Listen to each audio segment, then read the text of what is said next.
La historia de la humanidad está repleta de impostores, y como no podía ser de otra forma, la historia de la egiptología también.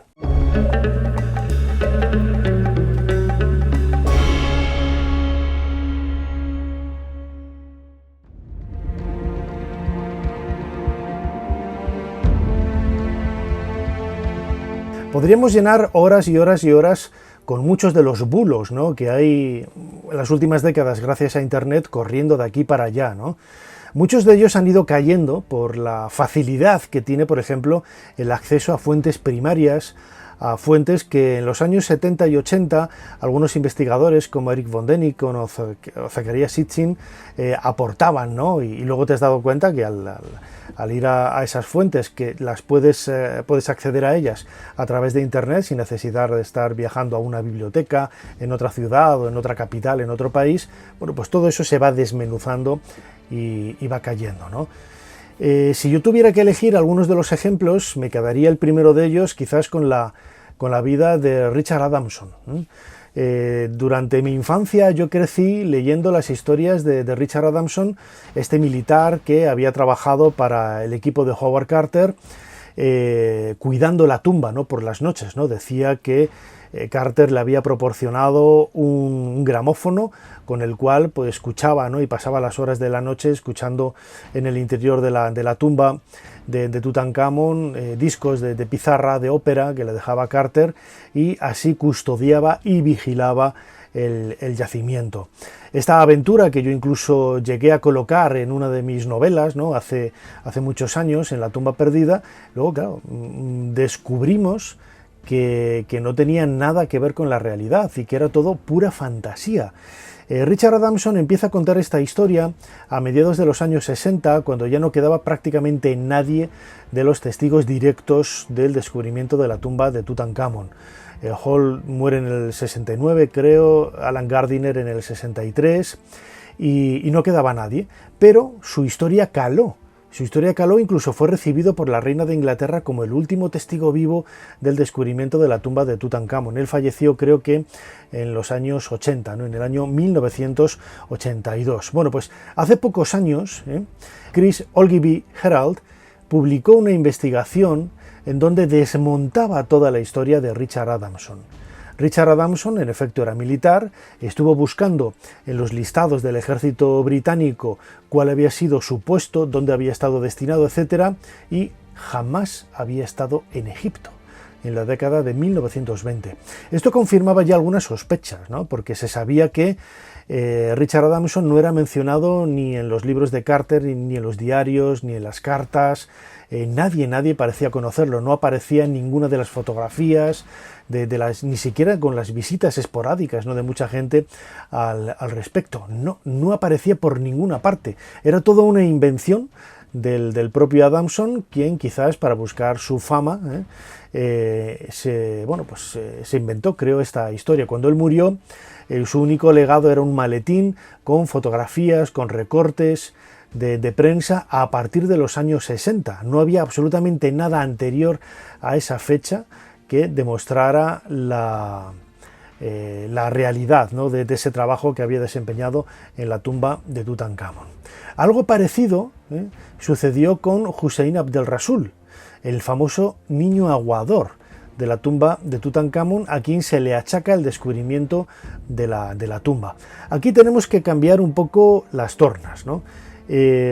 Hussein Abdel Rasul en vida jamás dijo en ninguna de las entrevistas, y tiene montones de ellas publicadas, jamás dijo que él fue el niño aguador que descubrió la tumba. Esta historia comienza en los años 30, cuando Howard Carter, en una de las conferencias que da, habla de ese chiquillo que llevando agua, al colocar la jarra en el suelo, pues descubrió el peldaño, ¿no? Esta historia no encaja con la realidad. No aparece mencionado en ninguno de los diarios, en ninguna carta, ni siquiera en los comentarios entre los propios egipcios, ¿no? El propio Hussein Abdel Rasul decía que él fue testigo del momento del hallazgo y que fue su padre y su tío. Hoy podemos decir que los autores de esta leyenda urbana son los hijos, ¿eh? que quisieron, bueno, pues dar a su padre un mérito que él mismo nunca había proyectado, nunca había compartido en vida, ¿no? Hace unos meses yo tuve la oportunidad de hablar con uno de los hijos y por primera vez él me reconocía que ellos descubrieron la tumba, haciendo referencia a su padre y a su tío, ¿eh? Además, desde el punto de vista estratégico, es imposible que Hussein Abdel Rasul, siendo un niño de 10-12 años, descubriera la tumba de Tutankamón. ¿Por qué? Porque, al contrario de lo que vemos en todas las películas, el escalón no apareció en la superficie plana, ¿no? Apareció en el fondo de un pozo. O sea, ¿qué coño pintaba ahí un niño, aguador, dando agua con el burro a los obreros? Los obreros salían de ese pozo estrecho, tal y como vemos en las fotografías de la época, bebían agua y volvían a bajar, ¿eh? Pero esta historia, como digo, ha calado y la seguimos viendo incluso en documentales y como si fuera algo real. Pero es una historia que aparece en la década de 1990, porque él murió, creo, en el año 1992. Y es a partir de esa fecha cuando la figura de Hussein Abdel Rasul se relaciona con el descubrimiento de la tumba de Tutankamón con ese primer peldaño. Y en este relato de impostores, el último de ellos es la figura de Humphreys Brewer. Humphreys Brewer pasa por ser coetáneo de Howard Weiss y fue el que lanzó la idea de que Howard Weiss había falsificado los cartuchos que vemos en las cámaras de descarga de la Gran Pirámide. La historia comienza cuando Zecharia Sitchin publica en el año 1980 Escalera hacia el cielo, ¿no? En donde habla por primera vez, nunca antes había nadie mencionado nada, nadie había puesto en duda, ninguno de los expertos que habían visto los cartuchos, absolutamente nadie había puesto en duda la autenticidad de los textos descubiertos por Howard Weiss en 1837.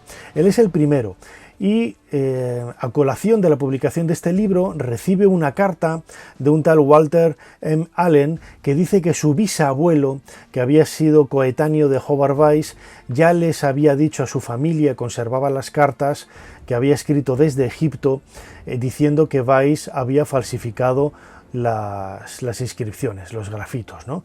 Bueno, pues Zecharia Sitchin se pone en contacto con Allen, le cuenta la historia, publica supuestamente esas cartas en un nuevo libro titulado Journeys to the Mythical Past, y ahí empieza a crecer todavía aún más la historia de Humphreys Brewer como el testigo de la falsificación de los cartuchos de Keops en las cámaras de descarga.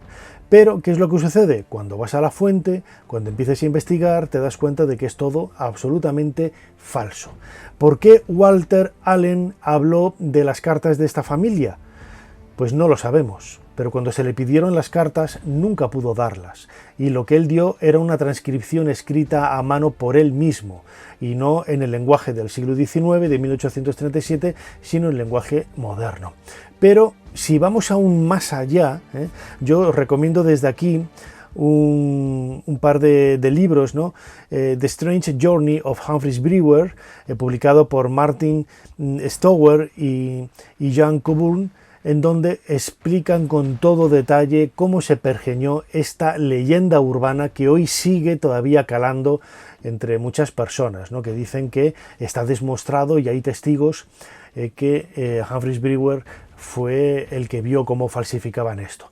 Bueno, pues la vida de Humphreys Brewer no tiene nada que ver con la vida de Howard Weiss. Brewer ni aparece mencionado en las cartas coetáneas, ni en los trabajos de la época, ni por Weiss, ni por Sherry, ni por absolutamente nadie de la época, ¿no? Es más, la investigación hizo ver que efectivamente Brewer estuvo en Egipto, pero más de 10 años después del descubrimiento de Howard Weiss. ¿Cuál es la razón por la que Allen, su bisnieto, lanza esta idea? No lo sabemos. No lo sabemos, pero bueno, quizás esa manera, ¿no?, de buscar ese minuto de gloria, etcétera, ¿no? Hay personas que tienen el problema de mentir continuamente, ¿no? Yo conocí a una persona de la que me alejé, por suerte, hace años, que iba diciendo por ahí que era muy amigo mío, que él me ayudaba a escribir los guiones de Cuarto Milenio, que bueno, era una historia rocambolesca y no nos conocíamos de nada, ¿no? Es que, bueno, podría dar detalles que, bueno, en definitiva es una enfermedad mental que, bueno, que los psiquiatras o los psicólogos la tienen diagnosticada, que hace que algunas personas recreen, elucubren y vayan construyendo este tipo de construcciones, ¿no? ¿Qué es lo que hizo que Richard Adamson pues se viera obligado, ¿no?, a contar esta historia? Pues a lo mejor el inicio de una mentirijilla, que luego va creciendo y al final te ves entre la espada y la pared con una historia que nada tiene que ver con lo que realmente sucedió. Caso distinto es lo de Zecharia Sitchin, que él, a sabiendas de que todo lo que demuestra, bueno, todo lo que pretende demostrar en su libro Escalera hacia el cielo del año 1980 es totalmente falso, ¿no? Ni Samuel Birch dicen que los textos de Howard Weiss son falsos. Tú lees el texto de este egiptólogo del Museo Británico y no dice absolutamente nada de eso, pero Sitchin lo publicó como si fuera bueno.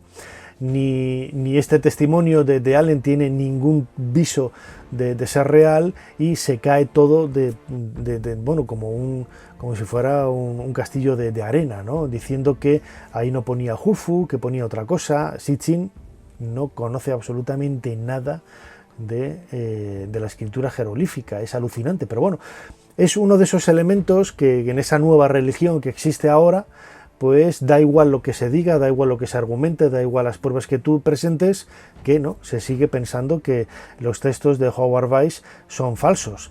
Y yo puedo decir, vale, bueno, ¿y si son falsos qué? ¿Eso demuestra que Keops no ha construido la Gran Pirámide? No, en absoluto, ¿no? Hay infinidad de pruebas más, desde geológicas, desde físicas, desde documentales, que ubican la pirámide en la cuarta dinastía hacia el 2700 antes de Cristo, con las nuevas cronologías que todos sabemos a través de los datos que hemos dado en este canal, ¿no?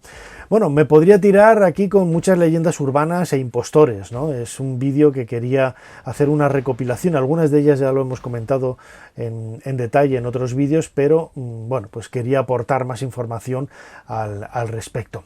Espero que os haya gustado, espero que hayáis disfrutado de este nuevo vídeo de Dentro de la Pirámide.